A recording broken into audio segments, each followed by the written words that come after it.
Good morning! Ako nga pala si Rich Paredes.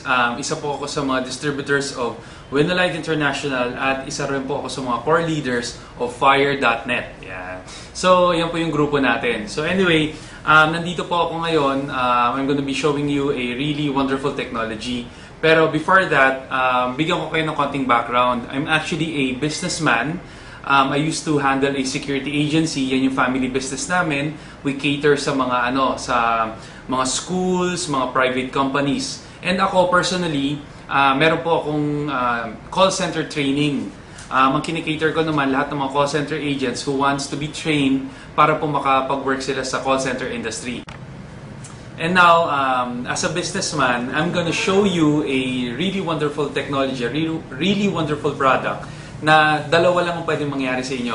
It's either makita nyo siya na gusto nyo siyang gamitin kaagad, or pwede nyo rin gawin yung ginagawa ko and become a businessman or a businesswoman. So now, I'm gonna show you kung ano yung itsura ng product natin. Alright? So, we are dealing with anions or yung negative ion.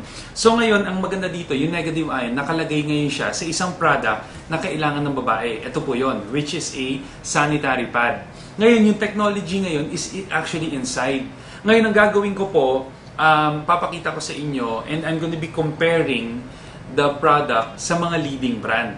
Alright? So ngayon, kung mapapansin nyo, nung naglabasan yung mga leading brand, medyo dun po nagsimula yung mga problema ng mga babae.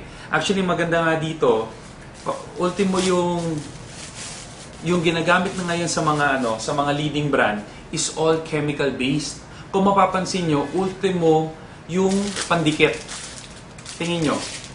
Imagine nyo, chemical ka agad yan. Pandikit pa lang. So, dito, ang masama nito, pag dinikit siya sa underwear, pag tanggal nyo po, it takes about 7 times para lang matanggal yung residue na naiiwan. Now, another problem with mga sanitary pads sa market is very, very poor packaging. Kung mapapansin nyo po, hindi ko pa po siya binubuksan, medyo bukas na siya. Tapos, ang mapapansin nyo rin, pag linagay nyo siya sa bag, hindi talaga siya safe. Lalo na ang bag natin, pag paborito, hindi yan linalabahan. Tama? Ngayon, ito po, ang product natin po, this is, Winolight International is a Chinese corporation. Ngayon, we all know when it comes to business, magaling talaga ang Chinese. Now, ang maganda dito, this product, saan po siya dinevelop? Dinevelop po siya sa Japan. All of the materials at yung mga materials and yung laman ng product natin, it all came from Japan. At ito po mismo, dinevelop mismo sa Japan. So, ang maganda dito, ang Winolight, you actually get the best of both worlds. So ngayon, ang mapapansin nyo, ang packaging natin is really sealed. Tapos pag binuksan nyo siya, para siyang diaper. Ganun po siya ka-sealed. And this is the only product na makikita nyo at mapapansin nyo na meron po siyang instructions para po malaman nyo kung paano siya gamitin. Okay? So ngayon, it's very simple. Ang papakita ko sa inyo is 2 basic things. Mapapansin nyo po, there are only 2 things ang hinahanap ng babae sa napkin. If it's comfortable, kung komportable siya suotin, at kung absorbent. So mapapansin nyo, hipo pa lang, alam nyo kaagad yung difference na yung product natin sobrang smooth. Kasi we are using 100% cotton. Ngayon, I'm gonna be putting 50 ml on each pad. Ngayon, ang gagawin ko, kasi ang babae pala, pag nag-menstruate, 30 to 80 ml per menstrual cycle na linalabas. So ngayon, just to simulate po sa inyo, I'm gonna be putting 50 ml on this demo. So, ayan o.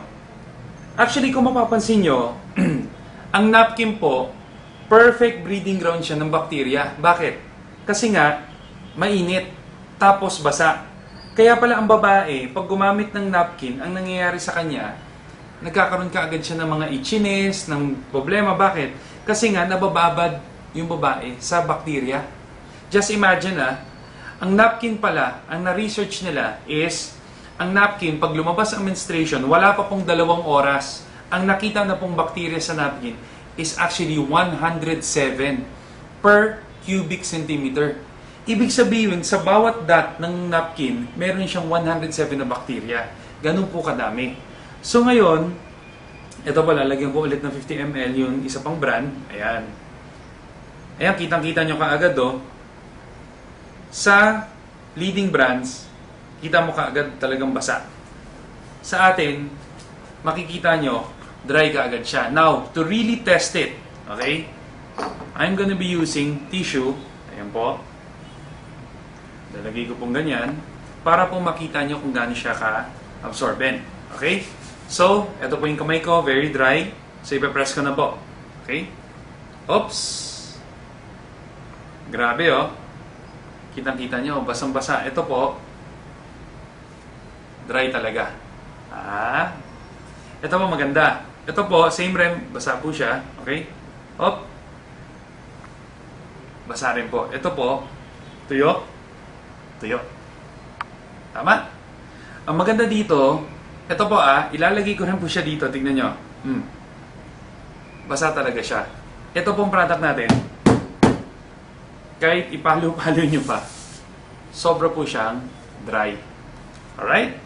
So, pasado tayo sa wet and dry na na test. Ngayon, ang gagawin ko, I'm gonna be showing you kung ano po ang laman ng napkin. Kung mapapansin nyo po, hindi na po talaga maganda ang quality ng napkin ngayon. Just imagine first layer po ng mga leading brands, majority, they are actually using ito pong klaseng material na to. Ang tawag po natin dito is plastic. Just imagine, ang ginagamit na po sa market ngayon is plastic. Ito po yung nagkukos ng mga itchiness. Siyempre, pag ginamit nyo, mainit na siya. So, dun pa lang magkukos ng kagad mga itchiness, mga rashes. Ang masakit nito, ang ginagamit nila as absorbent material, dito ako nagulat. Kasi sa tagal kong nakikita ang commercial sa mga napkin, ang alam kong ginagamit nila is cotton. Tignan nyo po yung water malinaw pa siya, tama? Tignan nyo po, ito po yung laman ng napkin. Tignan nyo po mangyayari. Ayan. Ano nahalata nyo? Parang lumabo. Kasi ang matindi nito, ang gamit na pala ngayon, hindi na pala cotton. Ang gamit na pala ngayon is, ayan po, tissue, paper, papel. Ang masakit nito, ang tissue ngayon, or ang paper, hindi na po yan nakukuha sa puno. Lahat po ngayon is recycled material. Kaya just imagine, yung ginagamit nyo na pala ngayon is all recycled material. Ang masakit nito, ang recycled material po, pag yan ginawa, kulay brown yan. Bakit ngayon to kulay puti? Very simple, linalagyan po nila ng bleach. Kaya pala ang tindi ng chemicals na nalalagay nila sa napkin. Ang masakit po nito, pag ginamit nyo po siya, ito po yung last layer, plastic. So just imagine, yung init at yung singaw, yan po yung umaakit ngayon dun sa babae. Kaya pa ang bilis magkasakit ng babae ngayon. Yak. So ngayon, ito naman po, meron rin po siyang plastic material, meron rin po siyang meron rin po siyang papel. Kaya meron po siyang added ingredient. Ayan po yan. Kung mapapansin nyo, parang meron po siyang gel-like form. Ayan Dati po, akala ko ordinaryong gelatin siya. Kaya dati po, matapang pa akong hinahawakan siya. Ngayon po, hindi ko na po hinahawakan kasi po, minsan, nasugatan ako, hinawakan ko siya. Yung sugat ko po namaga. Nung nalaman namin kung ano to, nagulat kami. It is actually industrial gel. Ginagamit po siya for industrial purposes. Para po siya sa makina.